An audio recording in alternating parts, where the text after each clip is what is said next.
Yes, very good. Teach you the periodic function part 2, right? In part 1 video, I clearly explained the definition of the periodic functions and some important points related to the periodic function, including how to count period. Okay, and also I developed the problem solving skills on the periodic functions. అంటే period అనేది ఎలా convert చేయాలి, so some different variety questions అంటే functions మీద period అనేది ఎలా convert చేయాలి, so అనేటువంటి కాన్సెప్ట్ అయితే పార్ట్ 1 వీడియోలో నేను క్లియర్గా చెప్పాను.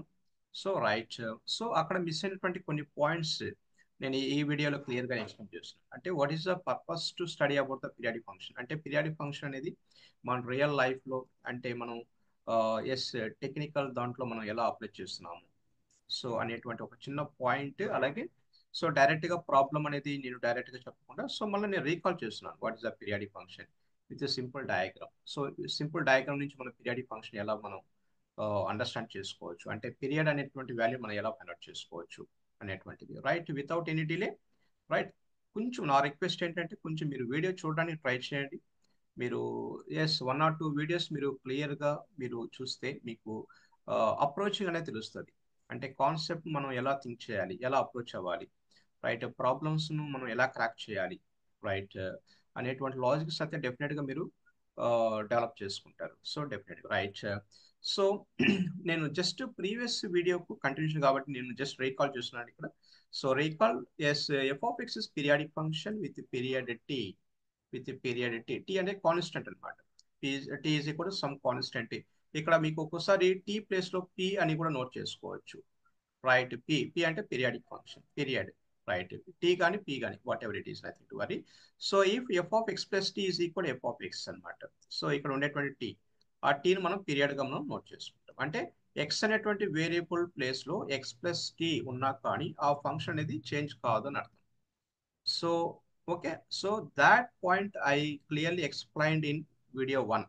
రైట్, కాబట్టి మీరు నేను మళ్ళా అదంతా చెప్పి నేను మీకు బోర్ అనేటువంటి ఫీలింగ్ నేను క్రియేట్ చేయదలుచుకోలేదు. రైట్, సో దీన్ని ఇంకా కొంచెం మనం బెటర్గా అండర్స్టాండ్ చేసుకోవడానికి just I took one graphical representation. This is x axis, this is y axis. Okay fine. So this is x axis, this is y axis. Right, on x-axis we have some values 0, t, 2t, 3t like that, and y-axis we have some whatever the function provided values. So we have to observe this diagram. So 0 to 1 in this gap, yes, the graph is here, one straight line like this, one straight line. So after that t to 2t gap, t to 2t gap we have to observe. So in this interval also, yes, in this interval also the graph of the function is equal to some straight line. So which is similar to first one, which is similar to first one. So ఇక్కడ కూడా చూడండి, so same. So ఇలా మనకు straight line అనేది form అవుతూనే ఉంది అనమాట. అంటే ఒకే ఒక రైట్ ఆ కర్వ్ షేప్ చూడండి, స్టార్టింగ్ స్ట్రైట్ లైన్ ఉన్నప్పుడు సెకండ్ కూడా స్ట్రైట్ లైన్ అలా అనమాట. సో ఫిక్స్డ్ గా ఉంది, అంటే ఫిక్స్డ్ ఇంటర్వెల్ లో S shape of the graph is equal to constant గా ఉంది. కాబట్టి సో ఈ ఇంటర్వెల్ చూడండి, ఇంటర్వెల్ గ్యాప్ చూడండి. సో 1 1 అంటే సో దీని ఏమంటాం అంటే సో టీ గ్యాప్ ఇక్కడ కూడా 2t minus T. So T gap ఇక్కడ 3t minus 2t that is equal T gap. అంటే each is equally spaced, each equally spaced లో the graph is equal to same, the graph is equal to same. కాబట్టి ఇక్కడ టీని మనం ఏమంటాం అంటే period గా మనం నోట్ చేసుకుంటాం. So here, so here, so in this graph, here in this graph, so period is equal to మనం టీగా నోట్ చేసుకోవచ్చు అనమాట. సో టీగా note, t is equal some value, అది 1 కావచ్చు, 2 కావచ్చు, 100 కావచ్చు, 20 కావచ్చు, whatever it is. So equally spaced x values, equally spaced x values. నేను జస్ట్ ఇవన్నీ కూడా నేను పార్ట్ 1 వీడియోలో క్లియర్గా ఎక్స్ప్లెయిన్ చేశాను. బట్ నేను మళ్ళీ పార్ట్ 2 వీడియోలో కొత్తగా వచ్చేటువంటి ఆడియన్స్ కు కరెక్ట్ గా కనెక్ట్ కాదు కాబట్టి నేను ఒకసారి రీకాల్ చేసి మళ్ళీ నేను టాపిక్ లో ఇన్వాల్వ్ అవుతాను. Right, so purpose of study about the periodic function, అంటే పీరియాడిక్ ఫంక్షన్ మనం రియల్ లైఫ్ లో ఎలా అప్లై చేసుకోవచ్చు అనేటువంటిది ఇక్కడ చిన్న ఒక నోట్స్ లాగా ఇచ్చాను.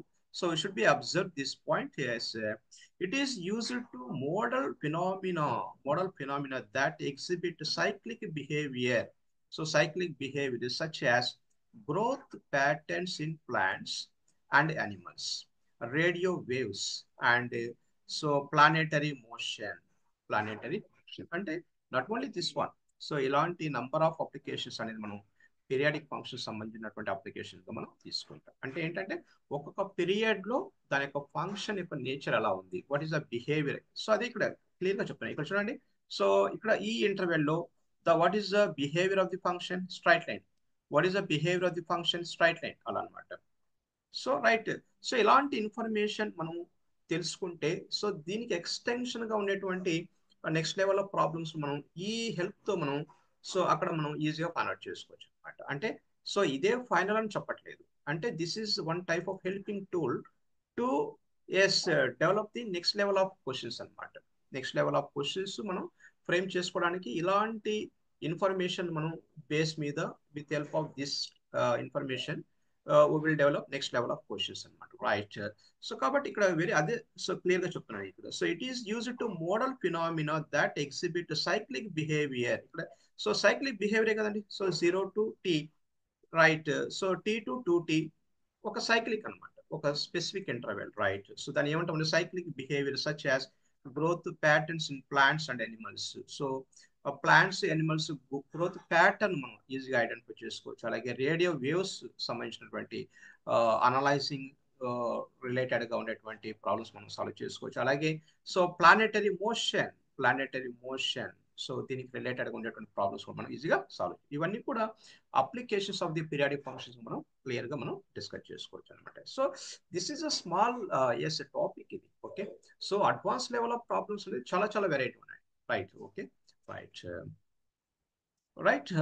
ఎస్. ఇక్కడ చూడండి కొన్ని స్టాండర్డ్ వాల్యూస్ క్లియర్ గా నోట్ చేశాను. So important points to be remember అంటే సో ఇక్కడ నేను మెన్షన్ చేసినటువంటి వాల్యూస్ లో కొన్ని బోర్డ్ ఎగ్జామినేషన్ కు సంబంధించినటువంటి కొన్ని పాయింట్స్ ఉన్నాయి. అలాగే కొంచెం ఎంట్రన్స్ పాయింట్ ఆఫ్ వ్యూలో యూస్ఫుల్ గా ఉండేటువంటి కొన్ని వాల్యూస్ ఉన్నాయి. Okay. So very very clear, చాలా చాలా ఇంపార్టెంట్ మీద. సో సైన్ థీటా ఇక్కడ చూడండి, sine theta, cos theta, cosecant, secant.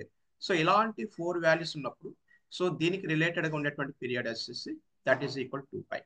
Sign, cos, cosecant, secant ఉన్నప్పుడు so period value is equal to pi. అంటే సో 0 to 2π దాని మీనింగ్ ఏంటంటే 0 to 2π. ఫర్ ఎగ్జాంపుల్ 0 ఉందనుకోండి, ఇక్కడ 2π ఉందనుకోండి, నెక్స్ట్ ఇంటర్వెల్ 4π ఉందనుకోండి, ఇదనమాట. నెక్స్ట్ 6π అలా ఉంటుంది. అంటే 0 to 2π అంటే ఎలా ఉంటుంది, సపోజ్ ఇలా ఉంది, ఇలా సపోజ్. నెక్స్ట్ 2π to 4π ఇలా సపోజ్. అంటే ఆ ఇంటర్వెల్ లో ఒక స్ట్రక్చర్ గా ఉంటుంది గ్రాఫ్, మళ్ళీ రిపీటెడ్ గా ఫామ్ అవుతుంది. మళ్ళీ నెక్స్ట్ 2π ఇంటర్వెల్ లో మళ్ళీ రిపీటెడ్ గా ఫామ్ అవుతుంది. కాబట్టి ఇలాంటి ఫంక్షన్స్ మనం పీరియడ్ అనేసి మనం 2π గా నోట్ చేసుకుంటాం. 2π ఇస్ అ పీరియడ్ గా నోట్ చేసుకుంటాం. నెక్స్ట్ పాయింట్ చూడండి, ఇక్కడ సో tan θ cot θ ఉన్నప్పుడు so period is equal pi గా నోట్ చేసుకోండి. వెరీ క్లియర్ అనమాట. మీకు క్వశ్చన్ లో tan cot కనిపించిందంటే the period is equal pi గా నోట్ చేసుకోండి. మీ క్వశ్చన్ లో సైన్, కాస్, సీకెంట్, కొసికెంట్ వీటిలో ఏ ఒక టర్మ్ కనిపించినా మీ పీరియడ్ ఈస్ ఈక్వల్ 2π గా నోట్ చేసుకోండి. Very clear. ఓకే. అందుకని చెప్పాను important points to be remember, కొన్ని గుర్తుపెట్టుకోవాలి. రైట్. మనం డెఫినేషన్ నేర్చుకున్నాము, అలాగే what is the purpose to study of the periodic function అనేటువంటి నేర్చుకున్నాం. అలాగే కొన్ని వాల్యూస్ మనం గుర్తుపెట్టుకోవాలి. రైట్. కాబట్టి so coming to the S point number 3. So ఇక్కడ ఎప్పుడు క్వశ్చన్ అంతా కూడా సైన్ కాస్ లో ఉండదు కదా. సైన్ పవర్ 3 అంటాడు, సైన్ పవర్ 4 అంటాడు, సైన్ పవర్ 5 అంటాడు.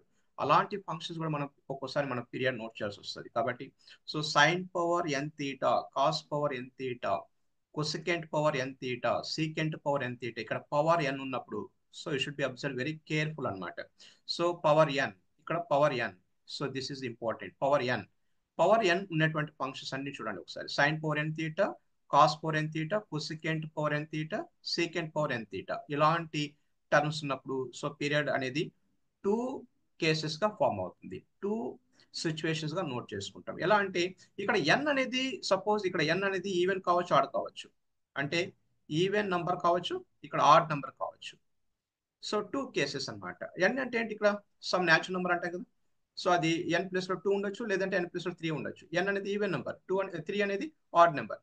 ఇలాంటి సిచ్యువేషన్స్ లో మన పీరియడ్ అనేది 2 కేసెస్ గా నోట్ చేసుకున్నాం. So period is equal to 2π ఎప్పుడు N is equal to odd అయినప్పుడు, N is equal to odd number అయినప్పుడు. ఆడ్ అంటే ఏంటి, ఫర్ ఎగ్జాంపుల్ 3, 1, 3, 5, 7, 9 అలాంటి టర్మ్స్ ఉన్నప్పుడు అంటే పవర్ లో మన పీరియడ్ ఈజ్ ఈక్వల్ 2π నోట్ చేసుకుంటాం. సపోజ్ అలా కాకుండా so n is equal even number అయినప్పుడు సో పీరియడ్ ఈజ్ ఈక్వల్ పైగా నోట్ చేసుకుంటాం. వెరీ క్లియర్ అనమాట. Very clear. అంటే for example sine square theta period is equal pi. So cos power 4 θ period is equal to pi అలా. ఎందుకంటే 2 power n అంటే suppose 2, 4, 6, 8 ఇవన్నీ కూడా పవర్ లో ఉండేటువంటి ఈవెన్ నెంబర్స్ కాబట్టి క్లియర్ గా పీరియడ్ ఈజ్ ఈక్వల్ టు పైగా నోట్ చేసుకుంటాం. వెరీ క్లియర్ అనమాట. Very clear. పవర్ n ఉన్నప్పుడు be very careful right. So అలాగే ఇక్కడ 4 ట్రిగ్నామెట్రీ రేషియోస్ క్లియర్డ్. ఇంకా రిమైనింగ్ 2 చూడండి ఇక్కడ. So tan power n theta cot power n theta. tan power అంటే దీనికి సంబంధించిన ఎక్స్టెన్షన్ అనమాట ఇది. సో దీనికి సంబంధించిన ఎక్స్టెన్షన్ ఇది రైట్. సో దీనికి సంబంధించిన ఎక్స్టెన్షన్ ఇది. సో పాయింట్ 2 కు సంబంధించిన ఎక్స్టెన్షన్ వచ్చేసి పాయింట్ నెంబర్ 4 అనమాట రైట్.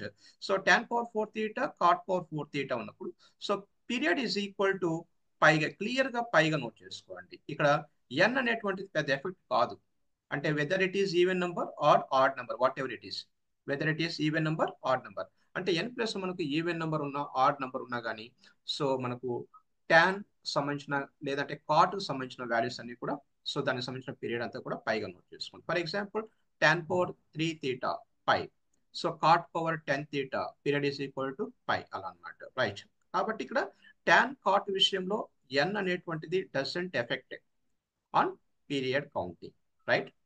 వెరీ క్లియర్ అనమాట. నెక్స్ట్ సో ఎప్పుడు ఫంక్షన్స్ అన్ని కూడా సింపుల్ ఎలిమెంటరీ ఫంక్షన్ లోనే ఇవ్వడు కదా. అంటే సైన్ స్క్వేర్ సైన్ క్యూబ్ అలాంటి క్వశ్చన్స్ ఇవ్వడు. ఒక్కోసారి మోడ్ రిలేటెడ్ గా ఉన్నటువంటి టర్మ్స్ కూడా అడిగేదానికి ఛాన్సెస్ ఉంది. అంటే mod sine theta, mod cot theta, mod secant theta అలాంటి క్వశ్చన్స్ ఉన్నప్పుడు ఫర్ ఎగ్జాంపుల్ సో దానికి సంబంధించినటువంటి వాల్యూస్ ఇవన్నీ కూడా అంటే mod sine theta, mod cot theta, mod tan theta, mod cot theta, mod secant, mod cosecant అంటే మనకున్నటువంటి ట్రిగ్నామెట్రీ రేషియోస్ అన్ని కూడా అన్ని మోడులస్ లో ఉన్నట్లయితే సో దానికి సంబంధించిన పీరియడ్ ఈస్ ఈక్వల్ టు పైగా నోట్ చేసుకోండి. ఓకే పైగా నోట్. సో మనకు సంబంధించిన ట్రిగ్నామెట్రీ రేషియోస్ ఉన్నాయి 6 ఉన్నాయి. Sine, cos, tan, cot, secant, cosecant ఇవన్నీ కూడా మోడలస్ లో ఉంటే సో దానికి సంబంధించినటువంటి పీరియడ్ ఈస్ ఈక్వల్ టు పైగా నోట్ చేసుకోండి ఆబ్వియస్లీ వితౌట్ ఎనీ డౌట్ అనమాట రైట్. అలా కాకుండా suppose mod sine theta plus mod cos theta combination చూడండి ఇక్కడ. Mod sine theta plus mod cos theta okay. So that then the period is equal to π/2. అలాగే tan cot reciprocal కదమ్మా, reciprocal tan reciprocal cot కాబట్టి. అలాగే secant reciprocal అంటే I mean yes ఇలా. So tan cot reverse కదా right. Secant cosecant ఇలా ఉన్నప్పుడు so mod secant plus mod cosecant. So ఇలాంటి టర్మ్స్ కాంబినేషన్స్ ఉన్నప్పుడు ఇంక్లూడింగ్ మోడలెస్ కాంబినేషన్స్ ఉన్నప్పుడు సో దానికి సంబంధించినటువంటి పీరియడ్ ఈస్ ఈక్వల్ టు π/2 గా నోట్ చేసుకోండి. వెరీ క్లియర్ అనమాట. Very clear. సో ఇక్కడ మోడ్ అలాగే కాంబినేషన్స్ అంటే ఈ 2 పాయింట్ బాగా గుర్తుపెట్టుకోండి. ఇవన్నీ కూడా so point number 3, point number 4, point number 5 ఇవన్నీ కూడా ఎంట్రన్స్ బేస్డ్ కు చాలా ఇంపార్టెంట్. ఎంట్రన్స్ బేస్డ్ కు చాలా ఇంపార్టెంట్ అనమాట రైట్. ఓకే. సో ఇవన్నీ కొంచెం బాగా గుర్తుపెట్టుకోవాలి. మీకు ఏదైనా కావాలంటే నోట్స్ అని ప్రిపేర్ చేసుకోండి. చూసి నోట్స్ రాయడం కానీ ఇవన్నీ కూడా ఒక పర్ఫెక్ట్ గా చదువుకోండి రైట్. నెక్స్ట్ ఇక్కడ జస్ట్ ఇక్కడ చూడండి some problems on period counting here. So find the period. Find the period of the function అని క్లియర్ గా ఇచ్చేసాడు. ఎప్పుడు కూడా ఫంక్షన్ అనేది క్లియర్ గా అబ్జర్వ్ చేయండి. So first focus on the function. ఈ ఫంక్షన్ ఎలా ఉంది చూడండి. కాస్ ఉంది, కాస్ రైట్. ఇక్కడ టర్మ్స్ ఎలా ఉన్నాయి చూడండి. ఇక్కడ 3x + 7 / 5 అంటే 5 మనం ఇలా మనం స్ప్లిట్ చేసుకోవచ్చు అని అర్థం. అంటే క్లియర్ గా ఎలా రాసుకోవచ్చు అంటే f(x) can be written as cos of so 3x/5 plus 7/5 గా నోట్ చేసుకోవచ్చు. వెరీ క్లియర్ అనమాట. Very clear right. ఇప్పుడు నెక్స్ట్ ఏం ఫైండ్ అవుట్ చేయాలి? పీరియడ్ నోట్ చేసుకోవాలి. So period of f(x) is equal to so ఇక్కడ మనం పీరియడ్ ఫైండ్ అవుట్ చేసేటప్పుడు మీరు ఈ కాస్ ఉంది కాబట్టి కాస్ కు సంబంధించిన పీరియడ్ ఏంటి ఇక్కడ 2π. కాస్ కు సంబంధించిన పీరియడ్ వచ్చేసి 2π. సో 2π కాబట్టి 2π యాజ్ టీ నోట్ చేసుకోండి. సో హోల్ డివైడెడ్ బై ఇక్కడ ఎక్స్ కోఎఫిషియంట్ ఏదైతే ఉంటుందో ఎక్స్ కోఎఫిషియంట్ సంబంధించినటువంటి కోఎఫిషియంట్ ఇక్కడ చూడండి. సో 3/5 ఉంది కదా, ఈ 3/5 నోట్ చేసుకోండి. 3/5. సో నెక్స్ట్ ఈ ప్లస్ 7/5 అనేది ఇది ఎఫెక్ట్ కానే కాదు కాబట్టి సపరేట్ కాన్స్టెంట్ అనేది మనం కౌంట్ చేయకూడదు. అంటే 7/5 ఉంది కదా, దీన్ని ఏం చేయాలి, అలాగే -10 ఉంటే ఏం చేయాలి ఎక్స్ట్రాగా, అలాంటిది మనం దాన్ని కన్సిడర్ చేయకూడదు.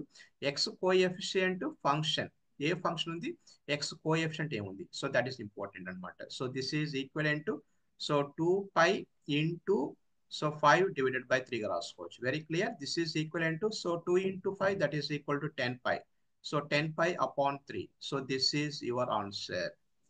This is your answer. So that is a period of the function. కాబట్టి మన సింపుల్ గా కాస్ ఎక్స్ కు సంబంధించినటువంటి పీరియడ్ తెలుసు, but with the help of that information మనం ఇంకా కాస్ లోపల హ్యూజ్ టర్మ్స్ ఉన్నప్పుడు పీరియడ్ ఎలా ఫైండ్ అవుట్ చేయాలి అంటే ఇందాక మనం డిస్కస్ చేసిన, సో ఇలాంటి టర్మ్స్ ఉన్నప్పుడు కాస్ లోపల ఇలాంటి టర్మ్స్ ఉన్నప్పుడు ఎలా ఫైండ్ అవుట్ చేయాలి అనేది కూడా ఇక్కడ క్లియర్ గా నోట్ చేస్తున్నాను. అంటే ఎక్స్ కోఎఫిషియంటే మనకు ఇంపార్టెంట్, కానీ సపరేట్ గా ఉండేటువంటి కాన్స్టెంట్ అనేది doesn't effect on counting period count చేసేటప్పుడు సపరేట్ కాన్స్టెంట్ అనేది వర్కౌట్ కానే కాదు. Right, no need to bother about extra constant. Right, ఇక్కడ 7/5 ఉండొచ్చు, లేదంటే -10 ఉండొచ్చు, -1 ఉండొచ్చు, whatever it is, nothing to worry. Right, so coming to అంటే నేను ఈ కొన్ని ప్రాబ్లమ్స్ సెలెక్ట్ చేసుకున్నాను. ఆల్రెడీ నేను పార్ట్ 1 వీడియోలో ఇంకా better and application oriented questions నేను డిస్కస్ చేశాను. Better to refer video 1. Right, next question, find the period of F of X. ఇక్కడ చూడండి, find the period of F of X. Yes, F of X is equal to sine of -2x + 3 + 10 అనమాట. సో +10. Right, very clear. ఇక్కడ చూడండి, find the period of F of X is equal to sine ఉంది కదా. సో కాబట్టి మనం very clear రాసుకోవచ్చు. సో జనరల్ గా సైన్ కనిపించింది కాబట్టి సైన్ అంటే ఏంటి, సో పీరియడ్ ఆఫ్, నేను డైరెక్ట్ రాస్తున్నా చూడండి ఇక్కడ. So period of F of X is equal to very clear అనమాట, వెరీ క్లియర్. ఎస్, సైన్ ఉంది కాబట్టి సైన్ పీరియడ్ ఏంటి ఇక్కడ 2π, obviously 2π, no doubt about that one. So whole divided by, ఇక్కడ చూడండి ఎక్స్ కోఎఫిషియంట్ ఉంది. What is X coefficient here, -2 ఉంది కాబట్టి దీన్ని నెగటివ్ ఉన్నప్పుడు దాన్ని ఏం చేయాలి మనం, మోడ్ లెస్ లోపల మనం ఇన్పుట్ చేయాలి. అంటే so this is equivalent to so 2π upon modulus of -2 is equal to +2. So very clear, 2 get cancelled. This is equivalent to π. So right అనమాట. సో ఇది ఇలా కౌంట్ చేసుకోవాలి, ఎందుకంటే పీరియడ్ వాల్యూ అనేది always in positive side. So కాబట్టి ఇది కూడా simple నోట్గా రాసుకోండి, ఇంపార్టెంట్ నోట్గా రాసుకోండి. సో నోట్ ఏంటంటే, నేను ఆల్రెడీ ఎస్టర్డే అంటే పార్ట్ 1 వీడియోలో క్లియర్గా చెప్పాను ఏంటంటే, so F of X period is equal to some T. So what is the period of F of ax plus b. So this is equal to t upon x coefficient here a కాబట్టి so దాన్ని మనం models of ఏ గా note చేసుకోవచ్చు. ఏ అనేది ఒక్కోసారి positive కావచ్చు, ఒక్కోసారి negative కావచ్చు. ఒకవేళ పాజిటివ్ ఉంటే నో ప్రాబ్లం, ఒకవేళ నెగిటివ్ ఉంటే పాజిటివ్ గా కన్వర్ట్ చేసుకోండి. సో దట్ ఈస్ అందుకనేసి మనం సో మోడలస్ ఆఫ్ ఏ గా నోట్ చేస్తాం, అంటే టీ డివైడెడ్ బై మోడ్ ఏ గా నోట్ చేస్తున్నాను. So this point is very important. So ఇదంతా కూడా నేను పార్ట్ 1 వీడియోలో క్లియర్ గా ఎక్స్ప్లెయిన్ చేశాను. Right, okay. సో ఎస్, ఇంకా కొంచెం మనం డిఫరెంట్ మోడల్ ఆఫ్ క్వశ్చన్స్ అంటే బోర్డ్ ఎగ్జామినేషన్ లో అడిగినటువంటి క్వశ్చన్స్ ఇవన్నీ కూడా మీకు కావాలంటే, డిఫరెంట్ మోడల్ క్వశ్చన్స్ కావాలంటే better to refer in part 1 video ఒకసారి క్లియర్ గా అబ్జర్వ్ చేయండి. రైట్, అక్కడ కొంచెం ఒక రకమైన ఇన్ఫర్మేషన్స్ అనేది మీరు కలెక్ట్ చేసుకోవచ్చు. Okay, keep study, wish all the best.